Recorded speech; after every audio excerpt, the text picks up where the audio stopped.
참으로 감사합니다. 저희들 이렇게 말씀 안에서 은혜 안에서 만나고 교통할 수 있도록 은혜를 주시니 참으로 감사를 드립니다. 저희가 이 시간 이 자리에서 주님 앞에 이 예배를 드리기까지 지난 많은 날들 가운데 가슴을 쓸어내리며 때로는 주님을 돌아서며 때로는 하늘을 향해 원망하며 그렇게 무지하게 주님의 뜻을 알지 못한 채 살아왔던 저희들을 주님께서 은혜를 주시고 이끌어 주셔서 지금 이 시간 이 자리에 나와서 주님만을 찬양할 수 있는 은혜를 주시니 참으로 감사를 드립니다. 잠시 시간을 멈추고 잠시 모든 소리들을 차단하고 우리의 마음 속에서 성령께서 들려주시는 그 음성에 귀를 기울일 때 이루 다 표현할 수 없는 놀라운 그 사랑과 은혜로 주님 앞에 두 손을 높이 들 수밖에 없는 그 엄청난 은혜를 받은 저희들을 하나님 깨닫게 됩니다. 이 시간에도 주님의 은혜로 이 자리에 나와서 예배자로 서게 하셨사오니 이 시간 오직 주님의 이름만 높아지게 하여 주시고 주님 홀로 영광 받아 주시옵소서. 주님을 높이는 가운데 성령께서 우리 마음 가운데 들려주시는 그 진리로 인하여 심령 가운데 참 자유함을 누리는 귀한 시간 되게 하여 주시옵소서.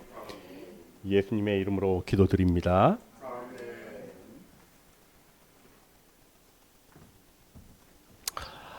할렐루야. 예.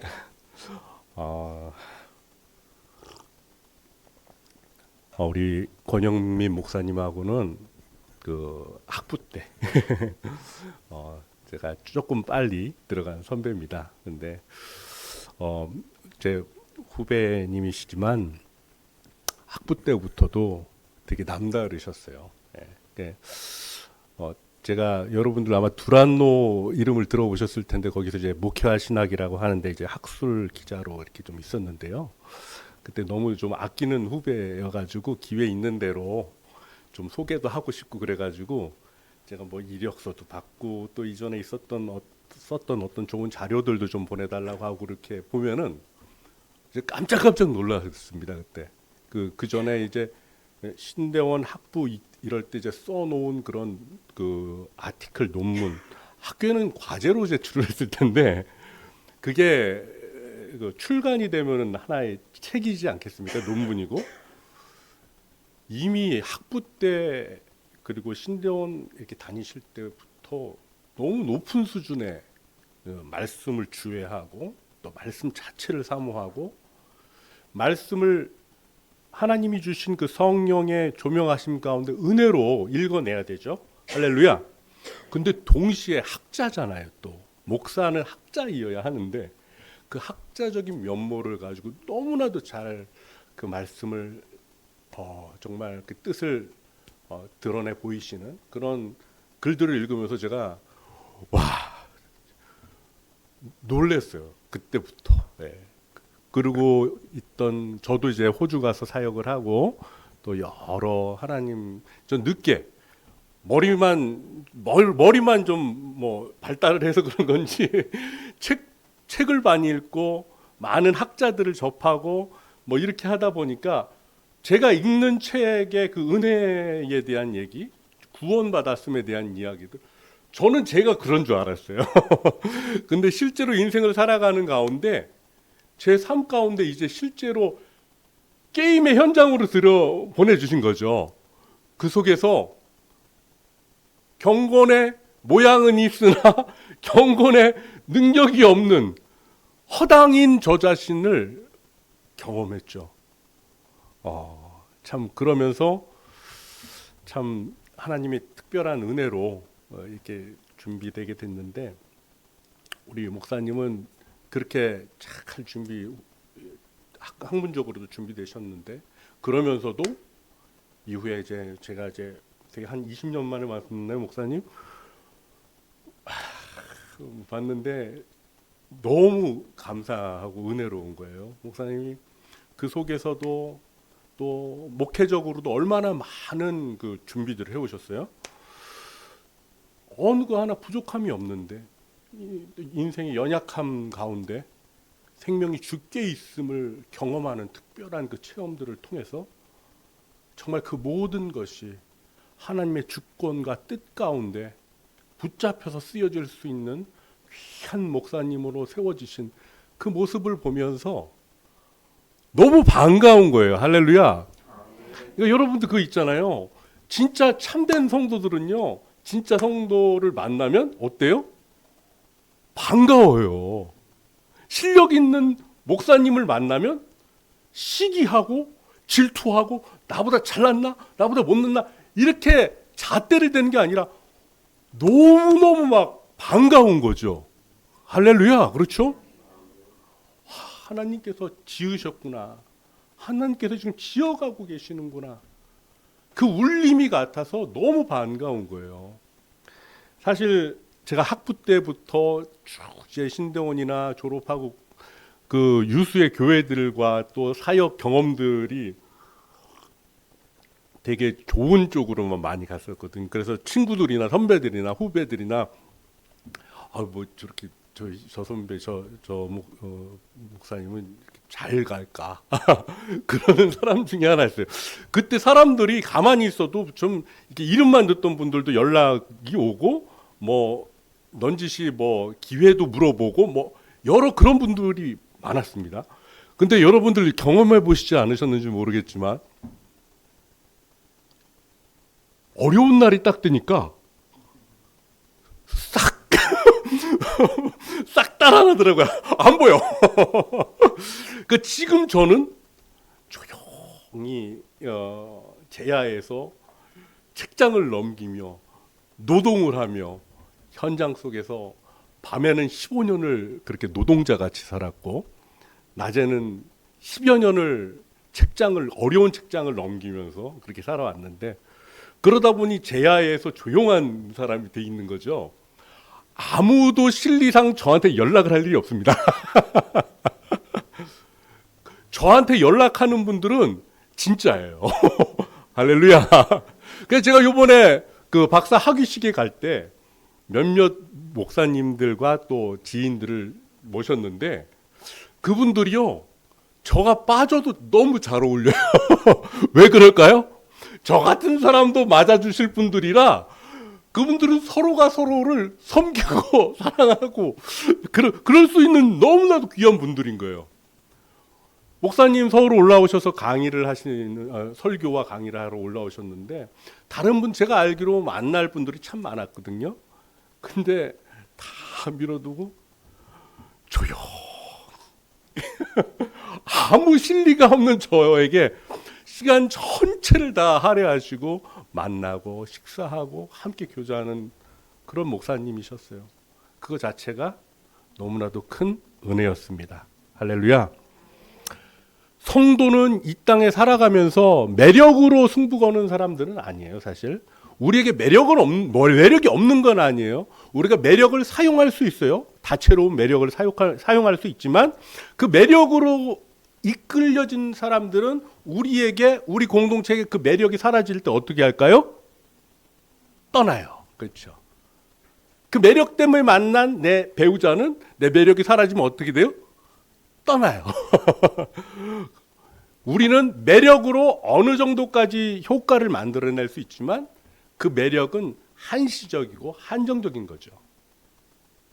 우리가 정말 이끄는 것은 무엇입니까? 주님의 그 사랑의 모습들, 그 은혜로 이끌어가는 사람들이다. 세상에서 우리가 성도의 매력 그대로 있는 그대로 성도의 모습을 드러내면 어떻게 돼요? 사람들은 더 재밌는 거, 더 좋은 거, 더 편한 거로 가겠죠. 누군가가 나를 봐주지 않으면 나는 보이지 않는 사람이에요. 예수로 살아간다는 건 딴 사람이 나를 알아봐 주지 않으면 발견되지 않는 존재예요. 그렇죠.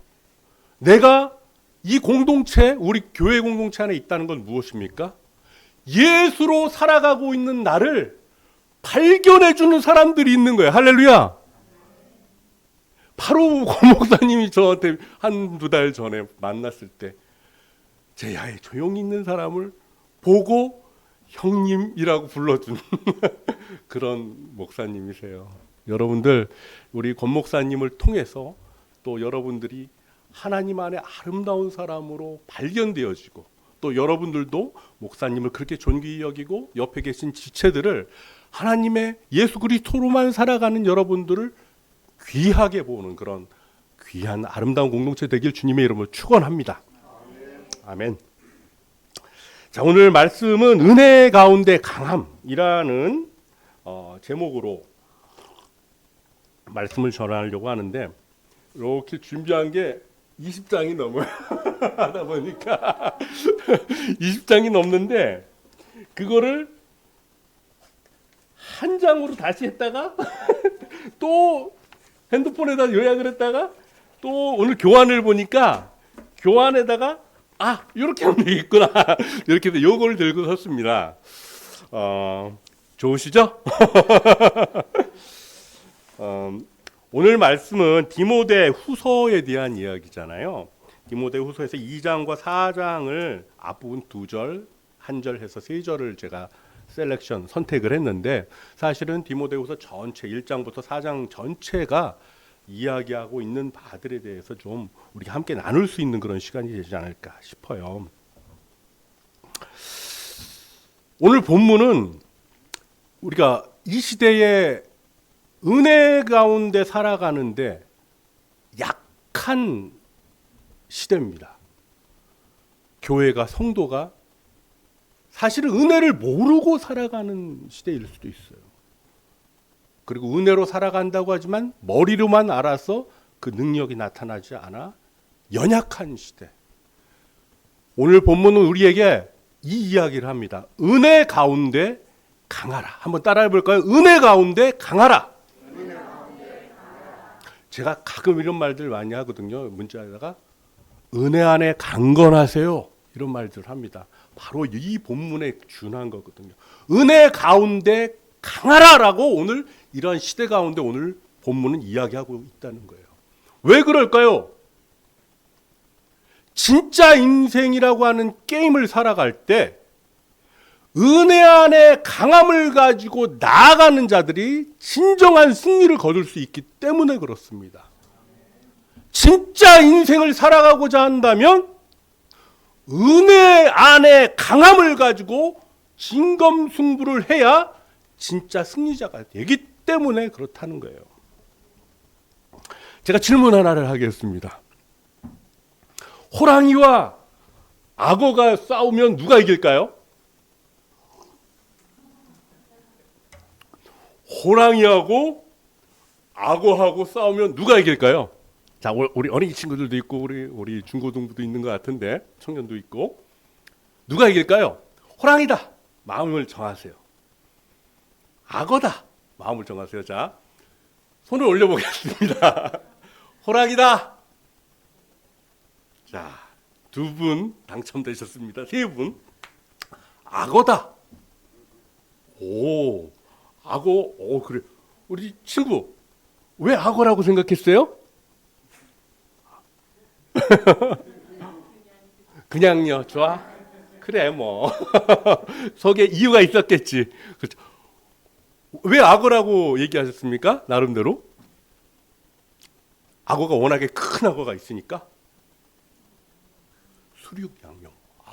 굉장히 근접한 데까지 왔습니다. 왜 호랑이라고 하셨습니까? 전도사님, 혹시? 자, 한번 제가 뒤집겠습니다. 어디서 싸우느냐에 따라서 좀 다르겠죠? 물에서 싸우면 어떻게 될까요? 악어가 이길 가능성이 많겠고, 그다음에 땅, 묻혀서 싸우면 누가 이길 가능성이 많을까요? 호랑이가 이길 가능성이 많겠죠. 반드시 그런 건 아닐 수 있겠지만 인생은. 자, 어디서 싸우느냐? 지금 내가 이 시대가 내 인생이 어떤 게임, 어디서 싸우느냐? 이게 되게 중요하다. 느낄 수 있겠죠. 그러니까 최근에 어떤 페이스북에서 제가 아는 교수님 한 분이 요즘에 올림픽을 하니까 이전에 어떤 경기를 가지고 와서 이렇게 예화를 쭉 써놓은 글이 제 마음에 좀 와닿는데요. 2012년에 스페인 크로스 컨트리 경기 때 그 케냐의 아벨 무타이라고 하는 사람이 있었나 봐요. 그분이 1등으로 들어왔나 봐요. 그 크로스 컨트리 굉장히 험하잖아요. 근데 나중에 입구쯤 왔을 때 이 정신이 혼란해져 가지고 자기가 이 결승점을 지난 줄 알고 이제 천천히 가고 있었던 거예요. 근데 그 뒤에서 2등으로 오던 스페인의 이반 페르난데스라고 하는 사람이 휙 지나가서 1등으로 들어간 게 아니라 어떻게 했겠습니까? 툭툭 치고 정신 차려 앞으로 가고서 밀어준 거예요. 그리고 그 사람이 1등 되게 만든 거예요. 오, 예. 그래서 저도 깜짝 놀란 거예요. 2012년 이야기지만 지금도 우리에게 특별하다라는 생각을 하게 하는데 왜 양보했을까요? 그 사람은 그냥 경기를 한 게 아니었겠죠.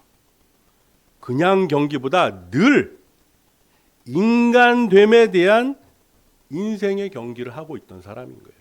그래서 이 크로스 컨트리에 들어왔는데도 자기의 인간됨 이런 얘기를 했대요. 인터뷰에. 어머니께 부끄럽지 않으려고 그렇게 밀어보냈다는 거예요. 어머니께서 늘 그렇게 약한 사람들 정직하게 바르게 살아가는 거에 대해서 말씀을 가르쳐 주셨겠죠. 이 사람은 크로스 컨트리 게임을 하고 있었지만 그거보다 더 중요한 인간됨의 경기를 그 가운데 함께 하고 있었고 그걸 더 중요하게 그 경기를 더 중요하게 여기는 사람이었던 겁니다. 오늘 디모데 후서는 누가 누구에게 쓰고 있는 편지일까요? 그렇죠. 바울이 디모데에게, 영적 아들인 디모데에게 쓰고 있는 편지예요. 근데 언제 지금 이 바울이 쓰고 있는 거냐면은 그 선교 여행들을 다 몇 수차례에 걸쳐서 다 마치고 로마에 가택연금이 된 후에 한 2년 정도, 가택연금이라는 건 그냥 특별히 제한을 받을 뿐이지 일상생활이 가능한 겁니다. 그 주변에 있는 사람들이 바울이 왔대 뭐 한대 그러면서 이제 찾아오기도 하고 그럴 거 아닙니까? 그럴 때 말씀도 가르치고 기도도 해주고 다 할 수 있었던 거예요. 2년 정도. 그런데 그 후에 투옥이 됩니다. 그래서 진짜 투옥이 된 상황, 이 상황에 대한 이야기를 가장 유력하게 이제 학자들이 보는데 그 상황에서 투옥된 상황에서 이 편지를 쓰고 있는 거예요. 근데 왜 쓰고 있을까요? 시간이 많이 없으니까 성경을 다 확인하지는 않을게요. 디모데가 거듭되는 바울의 그런 고난, 투옥된 삶, 어려운 삶 이런 것들을 계속해서 들으면서 의기소침해진 거예요. 예수님을 믿고 살아가는데 저렇게 어려움들을 계속해서 겪는 것을 보면서 의기소침해진 거예요. 그래서 그 이야기를 들은 바울이 디모데에게 목회적인 훈수를 두고 있는 겁니다. 그래서 목회 서신이라고 하는 이야기를 하죠, 이거를. 그리고 제가 볼 때는 목사님, 어른 목사님이 젊은 목사님한테 계속 좋은 잔소리 있잖아요. 좋은 잔소리를 많이 하고 있는 것 같이 보여졌어요. 여러분 보면은 제가 여기 디모데 후서에 바울이 디모데에게 주는 명령들이 굉장히 많이 나옵니다. 특별히 저는 이제 성경을 귀납적 성경 연구나 이런 거를 할 때 색깔로 좀 많이 하는데 빨간색은 하나님에 대한 거, 그리고 파란색은 악당, 사단, 마귀, 나쁜 거 이런 거, 빨강 파랑 대비가 됐죠. 그러니까 그 빨간 거보다 조금 연한 주황색은 뭐라고 하냐면 이 빨간색에 근거해서 뭐뭐를 해라 하는 우리 실제적인 행동에 대한 거. 이런 건 주황색으로 가요. 그 다음에 초록색은 뭐냐면 들판 이런 걸 떠올리면서 환경 있잖아요. 장소나 시간 같은 걸 체크할 때 그렇게 쓰거든요.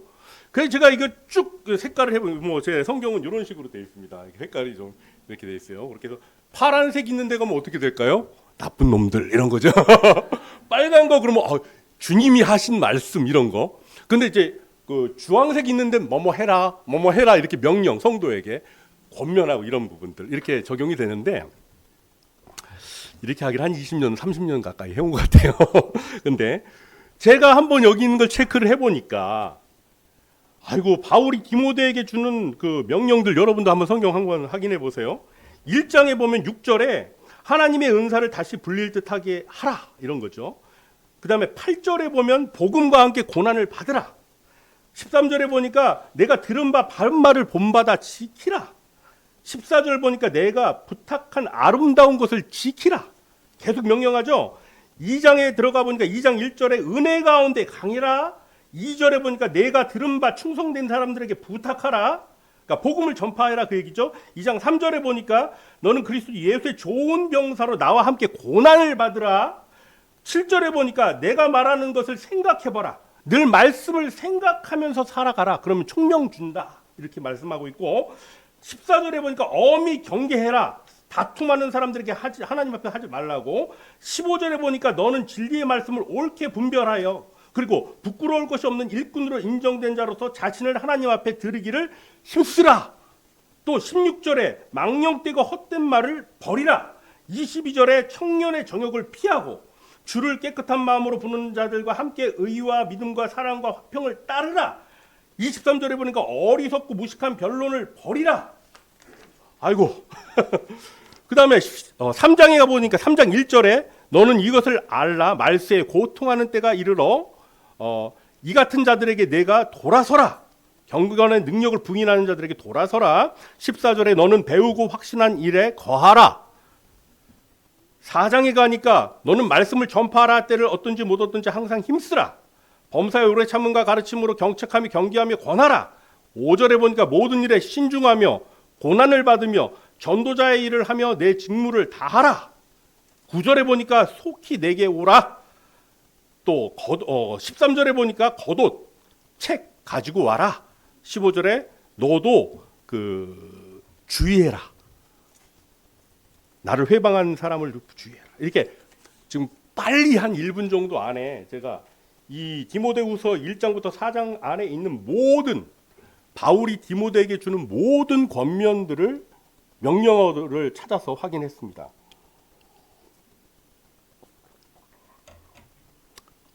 은혜의 모양은 있는데 경건의 모양은 있는데 그 은혜가 구사되지 않고 그 은혜의 능력이 없어져가는 디모데에게 은혜 안에서 그 은혜는 무엇을 의미합니까? 예수 그리스도 안에 있는 그 은혜 안에서 강하라 라는 이 표현을 이렇게 다양한 잔소리로 애정이 묻어있는 잔소리로 쭉 이 서신서 안에 포진시켜 놓은 거죠. 한마디로 하면 뭐라고 할 수 있을까요? 은혜 가운데 강하라. 시작. 은혜 가운데 강하라. 그러면 은혜가 도대체 뭔가? 지금 우리가 첫 번째 보면은 복음을 아는 강함 이렇게 나왔잖아요. 자, 은혜 가운데 강하다라는 건 지금 7개를 쭉 해놨는데 갈 수 있는 데까지만 갈게요. 자, 첫 번째 복음을 아는 것이 은혜 가운데 강한 겁니다. 할렐루야. 이 디모데후서는 계속 그렇게 얘기하고 있는 거예요. 복음 가운데 은혜의 복음이라고 표현되는 사도행전 20장 24절의 말씀이 있는데요. 그 은혜의 복음, 은혜라는 건 뭘까요? 은혜라는 건 선물이죠. 은혜라는 건 내가 어떤 것을 주지 않았는데 just taking, 그냥 받기만 한 거예요. 내가 이것을 받을 만한 어떤 원인을 제공한 게 없는데 그냥 무언가 귀한 선물이나 결과가 내게 왔을 때 이거 은혜라고 합니다. 그런데 우리가 받은 은혜는 무엇입니까? 온 우주 만물을 다 창조하신 그 하나님, 이 온 우주 만물이 이 만물의 소유자가 누구일까요? 하나님이시죠. 이것이 죄로 말미암아 뒤틀려갈 때 예수 그리스도를 통해서 온전케 하셨습니다. 할렐루야. 그 모든 소유자 되시고 구속자 되시는 그 하나님, 그 하나님의 아들, 동일하신 하나님이신 예수 그리스도를 우리에게 어떻게 주셨습니까? 우리가 100억 드릴 테니까 예수 그리스도 주세요 해서 받았습니까? 우리가 20년 연구했으니까 예수님을 알게 해주셔서 감사합니다. 기브 앤 테이크로 받았습니까? 원인과 결과로 받았습니까? 내가 주님께 아무것도 드린 게 없고 오히려 죄인이고 주님 앞에 패역한 자로서 주님을 뒤돌아서서 가는 자인데 그에게 찾아오셔서, 그런 나에게 찾아오셔서 창조주이시오 구속자 되시는 예수 그리스도를 우리에게 선물로 주신 거예요. 할렐루야. 그게 바로 은혜인 겁니다. 아무것도 대가를 치른 게 없는데 하나님 자신을 다 주신 거예요. 우리에게 인생 가운데 이루어져야 할 일들이 이미 다 이루어진 거예요. 할렐루야.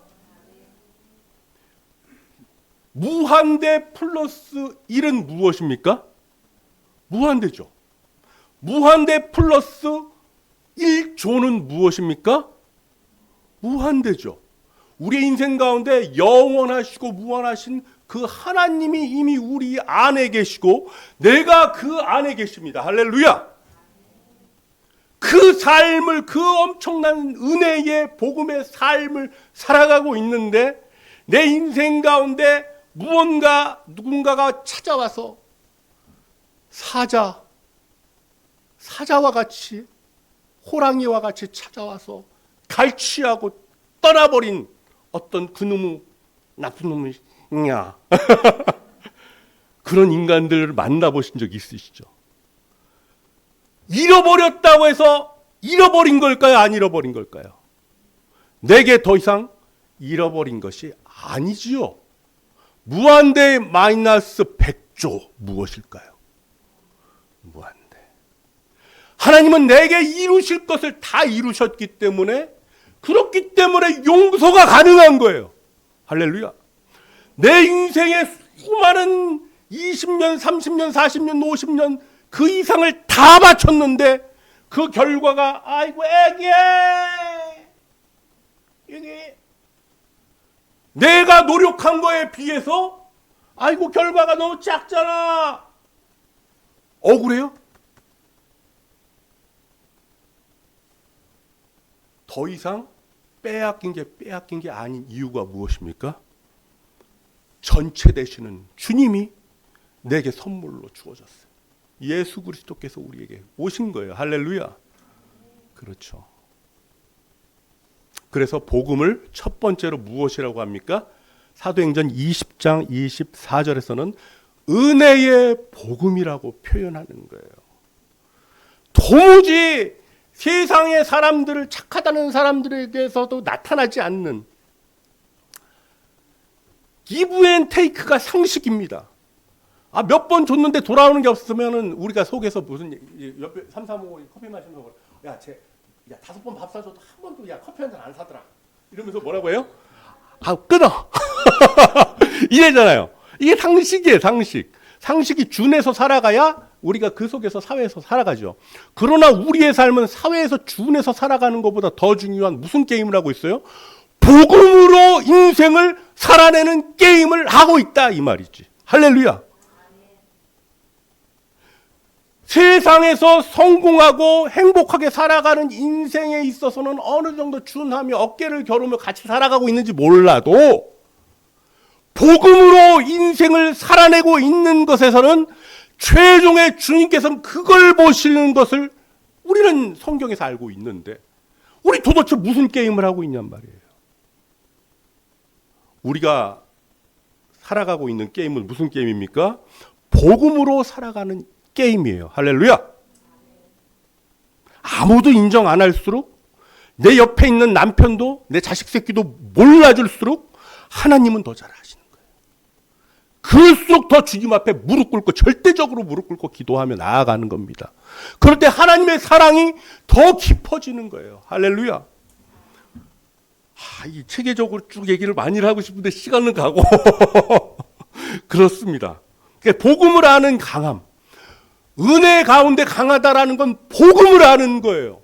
세상에 도무지 우리가 느껴보지 못했던 그 관계, 원인은 하나도 제공한 바 없는데 그 결과를 전부 주신 그 주님을 사랑으로 만난 거예요. 할렐루야. 자, 복음 얘기하면은요, 보통 공부했다는 사람은 이 두 가지를 얘기합니다. 첫째, 전승복음. 시작. 둘째, 계시복음. 전승복음은 뭐냐면, 내가 너에게 부탁한 말, 이럴 때 그 사람들, 그 당시에 믿는 사도들이나 제자들 사이에서는요, 포뮬러, 공식 있잖아요. 수학 공식 같이 예수 그리스도의 복음에 대해서 딱 정립되어 있는 게 있었어요. 그거는 뭐 제가 꾸며서 만드는 게 아니라 학자들 사이에 이미 그것을 다 얘기하고 있는 겁니다. 그러니까 고린도전서 15장 3절에서 5절, 성경대로 그리스도께서 죽으시고 장사 지낸 바 되셨다가 성경대로 사흘 만에 다시 살아나사 게바에게 보이시고 블라블라블라 이렇게 나온단 말이에요. 그러니까 성경대로 십자가에 죽으시고, 십자가 첫 번째, 죽으시고 죽음 장사 두 번째, 부활하시고 세 번째 부활복음, 나타나시고 현현복음. 그래서 이 전승복음은 네 가지가 딱 정리가 되어 있는 거예요. 고린도전서 15장 3절에서 5절 사이에 십자가, 장사, 부활, 현현, 이것이 공식처럼 딱딱 정립이 되어 있었습니다. 그것을 네 개나 되니까 너무 복잡하잖아요, 어떨 때? 그러니까 바울도 로마서 거기 옆에 써 있는 거 6장 4절에서 5절 보면은 십자가와 부활로 딱 압축하기도 해요. 두 번째 게 저도 마음에 듭니다. 그러시죠, 여러분도? 자, 전승복음은 객관적인 예수의 사역을 캐리그마로 딱 집약해서 우리에게 보여주고 있어요. 지식적으로 이런 내용이구나 정확하게 보여주고 있어요. 자, 그러나 사도행전 9장 1절에서 19절 거기 쓰여 있는데, 계시복음은 무엇이냐면, 그 부활하시고 승천하신 예수님이 바울이 다메섹 도상에 그 예수 그리스도를 믿는 사람들을 핍박하러 가는 중에 빛과 소리를 만났는데, 그 빛과 소리를 만났을 때 그분이 누구십니까? 부활하고 승천하셔서 하나님 보좌 우편에 계시는 그 예수 그리스도를 빛과 소리로 만난 거예요. 할렐루야. 직접 만나신 거예요. 직접 찾아오신 거예요.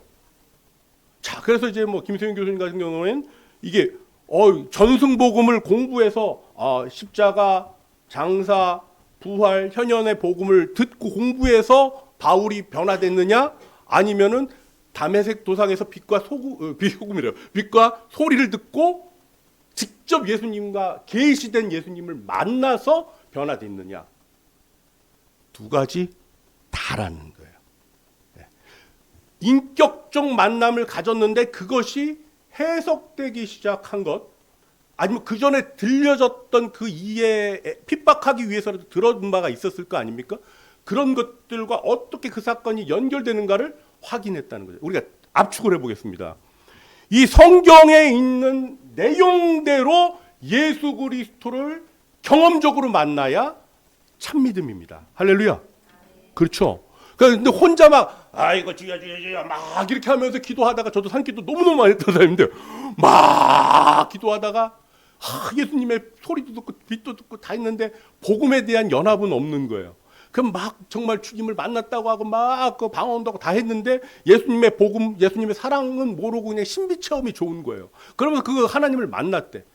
자, 경험은 있죠.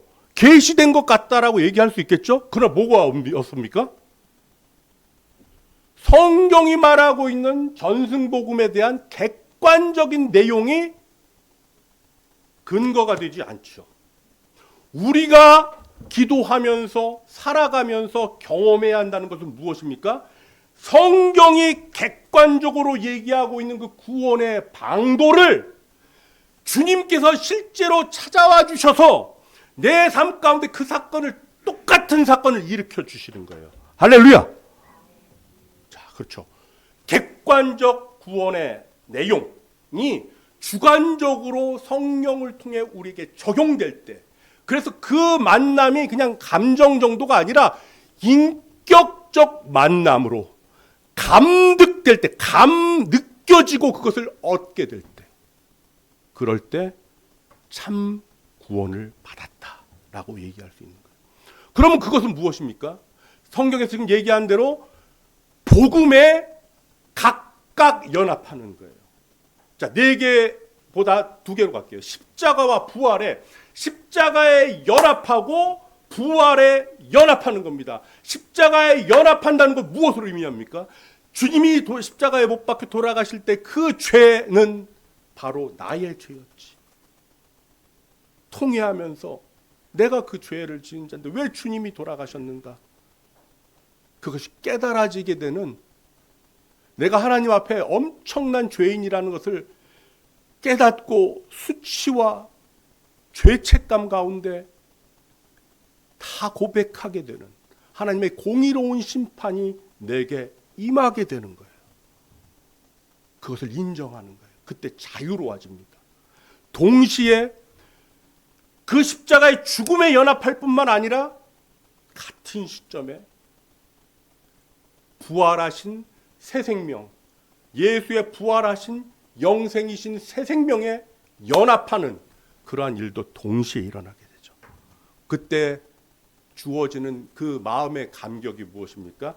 나는 이 일을 위해서 한 것이 아무것도 없는데, 그런데 나에게 이런 놀라운 은혜를 주시다니. 은혜의 복음이 경험되는 거예요. 할렐루야. 그래서 전승복음과 계시복음이 우리에게 그대로 적용이 되어져서 우리가 은혜를 깨닫게 되는 겁니다. 자, 첫 번째가 복음을 아는 것이, 이 복음을 알 때 우리가 세상에 살아갈 때 무엇으로 살아갑니까? 첫 번째 거, 두 번째 거 있으면은 가장 좋은 거 선택하고 살아가는 사람들이 지혜로운 사람들이잖아요. 절대 가장 귀한 것을 미루지 않고 살아가는 것이 우리의 인생의 복된 삶을 살아가는 그 유일한 길 아니겠습니까? 그래서 복음을 붙잡고 살아가는 거예요. 그래서 그 은혜의 복음으로 살아가는 겁니다. 자, 은혜의 복음으로 살아간다는 것은 무엇을 의미할까요?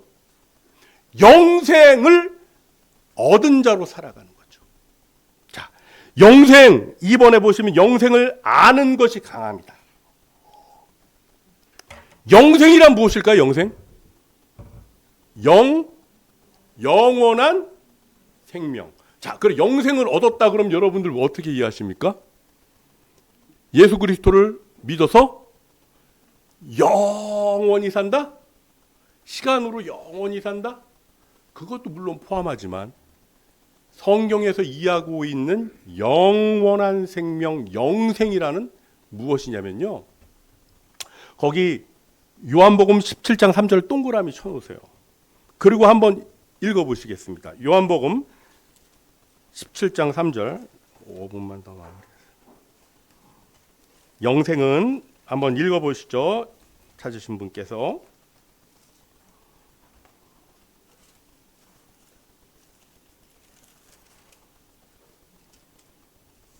영생은 곧 유일하신 참 하나님과 그가 보내신 자 예수 그리스도를 아는 것이니이다. 아멘. 자, 영생은 무엇이라고요?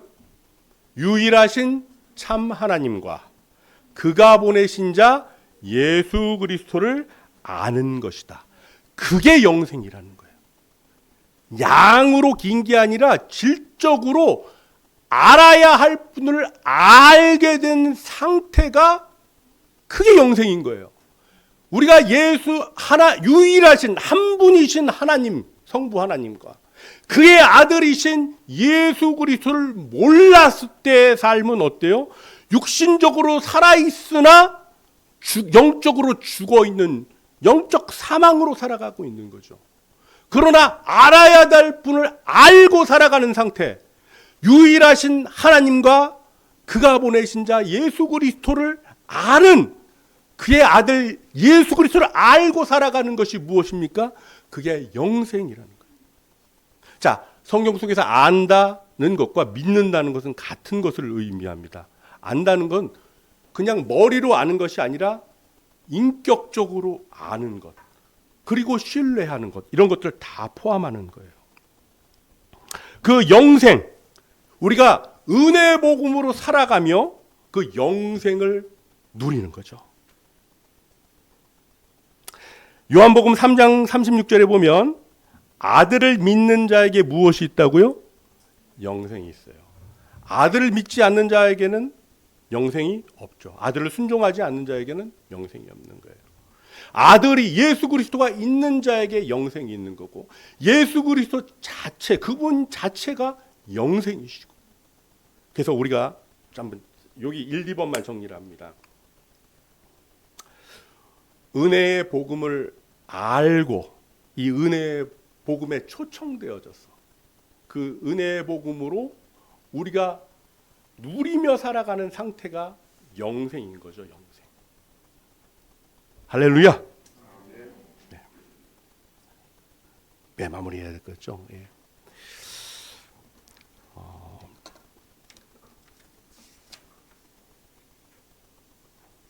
자, 제가 한 3분 정도 안에 마무리를 하겠습니다.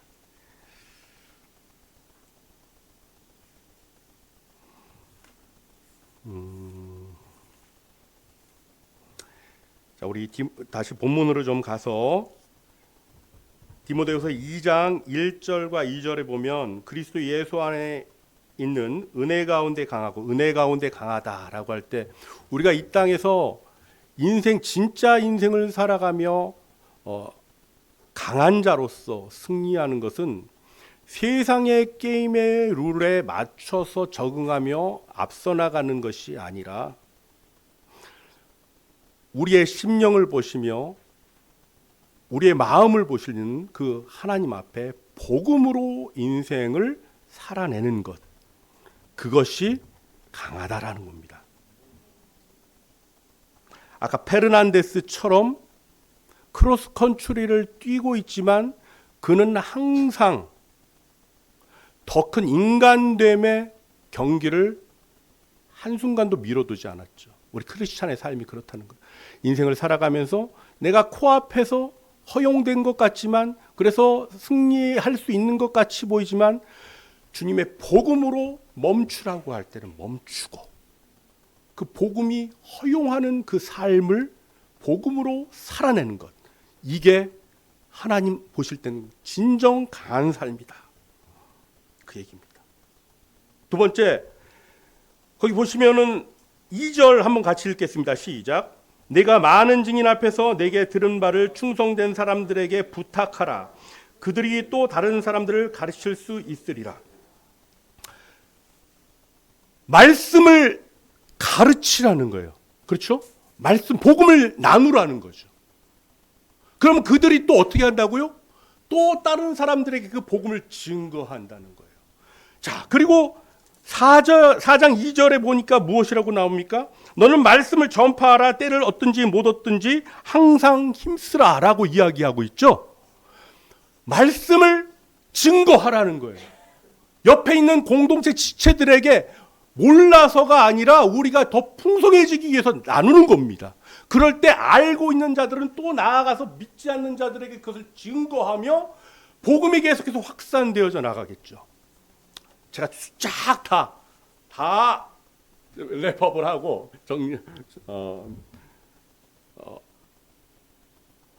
이야기를 드리고 싶어요. 믿음은 어디서 난다고 합니까? 들음에서 난다고 하잖아요.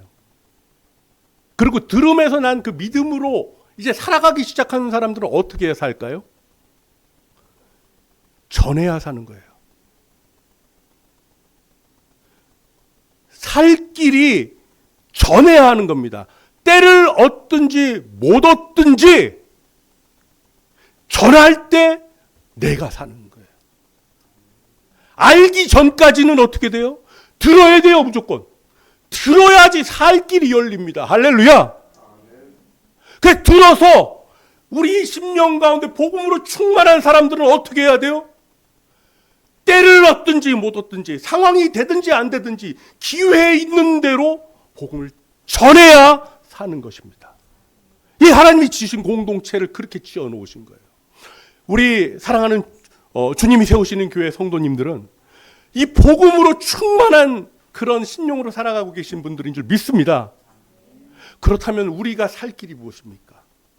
바울이 디모데에게 내 상황, 나 자꾸 옥에 들어가가지고 계속해서 고난받는데 나 때문에 의기소침해지거나 위축되지 마. 때를 얻든지 못 얻든지 고난을 당하는 거야. 크리스찬의 문화는 성공하고 행복하게 살아가는 것이 크리스찬의 문화가 아니라 성경 어느 곳을 읽어보십시오. 단 한 군데도 그렇게 나오지 않습니다. 복음과 함께 고난을 받으며 살아가는 삶, 그 삶이 복되다라고 이야기하고 있어요. 할렐루야. 왜? 그럴 때 주님이 함께하고 계시는 그 은혜와 사랑이 충만하게 누려지고 주님으로만 살아가는 삶의 기쁨이 넘칩니다. 할렐루야. 자, 이 놀라운, 나는 아무것도 한 것이 없는데 그 은혜의 복음으로 내가 구원받고 영생의 삶을 살아가는, 이 영생을 누리는 삶을 살아가게 됐던 이 놀라운 소식, 이게 복음인데, 이것을 알고 왜 우리의 심령이 다이나믹하지 못하고, 왜 우리가 생기가 없고, 왜 우리가 이 좋은 복음을 가지고 살아가는데 왜 이렇게 위축이 될까? 왜 그럴까요? 증거하지 않아서. 복음을 증거해라, 전도하자, 이게 아닙니다. 이제 주님의 몸된 교회의 지체가 된 성도들은 주님을 알았고 복음을 알았다면 내가 살 길, 자 따라하겠습니다. 내가 살 길. 내가 살 길이 무엇이라고요? 전하는 거예요.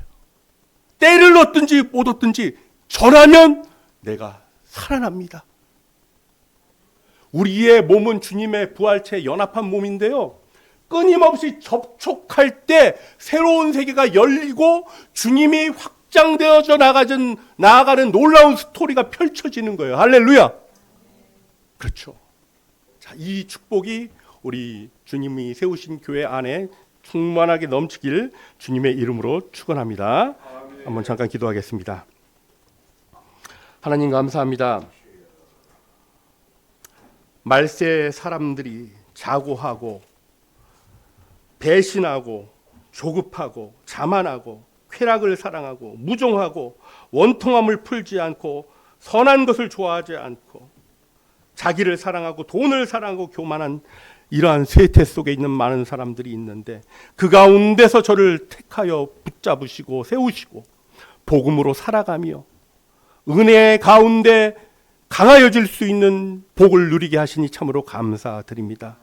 때를 얻든지 못 얻든지 증거하며 살아가는 복된 공동체 되게 하여 주시옵소서. 예수님의 이름으로 기도드립니다. 아멘.